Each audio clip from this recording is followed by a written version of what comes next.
Bueno, pues seguimos con otro grandísimo tubista y esta vez es turno de Eduardo Nogueroles. Tubista, compositor, intérprete, director. A mí me gusta mucho una frase que él mismo dijo en una de mis entrevistas hace tiempo. Es un músico del Renacimiento. Es un lujo tenerte aquí, Eduardo, en este podcast de Tubas y Tubos número 400. Gracias. Encantado de estar en Tubas y Tubos una vez más. Un abrazo, David. Bueno, pues nada, rapidito. Edu, tú tienes mucho contacto por tu puesto de trabajo, Conservatorio Profesional de Música de Valencia, te mueves muchísimo, a ETI, viajas, bueno, ¿cómo estás viendo? Porque yo creo que el enfoque que me gustaría que nos contaras es a nivel educativo, de enseñanzas elementales, enseñanzas profesionales, ¿cómo ves ahora mismo la situación de la enseñanza de la tuba, el bombardino en los conservatorios, en las escuelas de música? ¿Qué te parece? ¿Cómo están las cosas?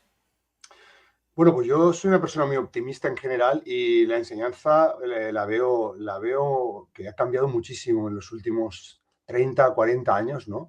Creo que a nivel elemental, las escuelas de música tenemos muchísimos profesores que están muy bien preparados. Hay que pensar que venimos de una época en la que hace 40, 50 años había un profesor para todos los instrumentos de viento metal, eso lo hemos conocido algunos en nuestro tiempo, Ujú. y ahora prácticamente todas las escuelas de música tienen un profesor de tuba bombardino o de metal grave, ¿no? Y generalmente ya hay gente que ha estudiado, tiene estudios superiores, las escuelas de música están pidiendo titulaciones, con lo cual creo que en las escuelas de música se hace un buen trabajo, a pesar de que evidentemente pues hay toda una carencia muchas veces de económica, de medios, etcétera, etcétera, que tienen que subsanar y que las administraciones públicas locales tienen Mm, que apoyar enormemente, porque las escuelas hacen un grandísimo trabajo social. mm, No todos los chicos luego van a querer estudiar en el conservatorio y ser músicos, y se puede hacer un gran trabajo pedagógico a nivel local. Y mm, tenemos un equipo de gente fantástica haciendo este trabajo. Luego, en los conservatorios de música, en los conservatorios profesionales, yo trabajo en un conservatorio profesional, como sabéis, eh, quizá la enseñanza, cuando vino la LOCSE en el año 90, cambió todo el sistema educativo. Luego ha habido muchas modificaciones de ese sistema, pero básicamente ganamos mucho en ratio. La ratio de 1 hora por alumno es algo que es fantástico y que si sabes aprovechar, pues tenemos mucho tiempo para poder hacer una buena clase.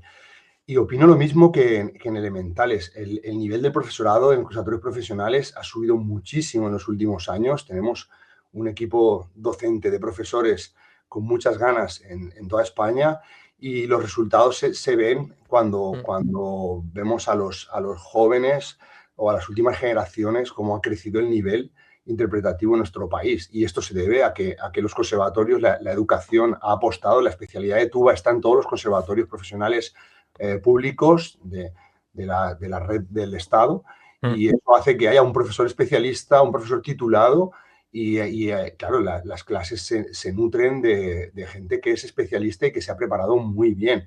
Lo mismo en los conservatorios superiores. Esto sin duda ha hecho que la enseñanza sea muchísimo, muchísimo más potente. Los resultados están ahí, o sea, estamos exportando músicos, y en el caso de la tuba y el bombardino, estamos exportando profesionales de la tuba y el bombardino que están ganando los puestos en algunas de las mejores orquestas europeas, por ejemplo, ¿no? Mm, mm, mm. Están Sí, sí. ganando los mejores concursos, los concursos más importantes del mundo, los han ganado recientemente la ITEC, el concurso de repertorio de orquesta, lo ganó en español. Están tocando, vemos constantemente en redes sociales a nuestros jóvenes tocando en orquestas europeas, en orquestas top de primer nivel mundial, ¿no? Mm, Y esto es porque se hace un gran trabajo en los conservatorios, tanto los profesionales primero como ujú. luego en los En los superiores, donde hay superiores. grandísimos maestros, y tenemos, yo creo, una red de maestros tremenda. Eh, yo vivo en Valencia, nos visitan constantemente, todos los años tenemos una serie de masterclasses, tanto en el Conservatorio Superior, organizadas por el superior, como en el profesional, y siempre la gente que nos visita nos dice Ujú. lo mismo, ¿no? Que alucinan con el Al nivel nivel. de España, porque es un nivel realmente tremendo, pero no solo en Valencia, o sea, está en toda España. Sí, sí, sí.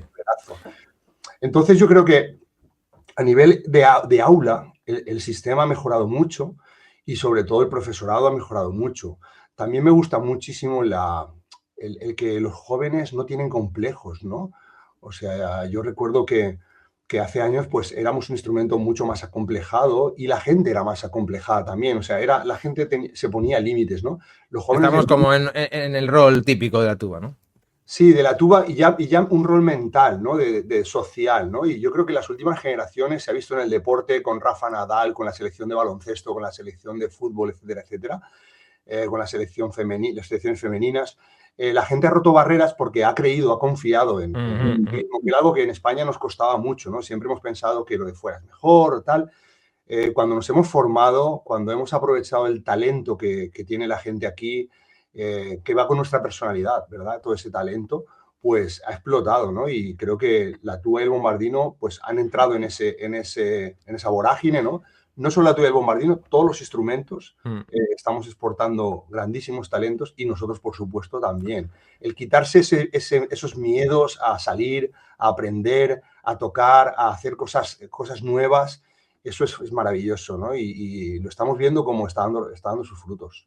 Sí, sin duda alguna. Además, eso que contabas en la ITEC, se vio como, bueno, pues el talento español, pero eso también, propuestas muy diferenciales y que a veces salidas incluso de la caja, ¿no? Y que sorprenden y que molan además. Vale, Correcto. para cerrar, Yo dime. decía el talento, ¿no? Que hay gente aquí que hace propuestas realmente diferentes y que merecen la pena. Sin duda. Un ejemplo muy, muy importante es que las escuelas de toda Europa están deseando que los españoles vayan a hacer sus másteres allí. Ujú, Ellos es verdad. nos solicitan constantemente alumnos para máster porque saben que lo que va de España va a funcionar. Y me preguntaba si cambiaría algo. Pues sí, cambiaría el que no haya tantos cambios en las leyes educativas, que es algo que no lo pido yo, lo pide todo el mundo que se dedique a la Mm. enseñanza. Creo que para los alumnos no es una buena idea y para los profesores tampoco estar cambiando de leyes, de normas constantemente. Y luego que la enseñanza musical en general se dedicara más al músico y menos a la burocracia o a lo que sería el sistema, ¿no?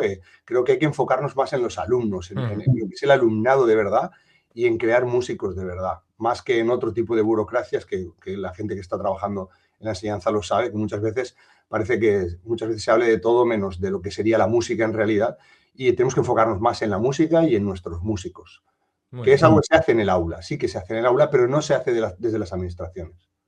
Sin duda, sin duda. Pues nada, Edu, millones de gracias por compartir tu opinión bien fundamentada como siempre desde la experiencia. Es un lujo, que te hayas dejado caer por este episodio, tan especial de Tubas y Tubos. Y nos vemos pronto. Un abrazo. Igualmente, muchas gracias a ti, a David, por llevar adelante este podcast tan interesante que nos aporta cada semana algo nuevo. Y tengo que decir que es muy difícil mantenerse tantos años haciendo algo, estar siempre ahí, tanto si estás bien de ánimo como mal de ánimo, como si tienes más tareas o menos tareas.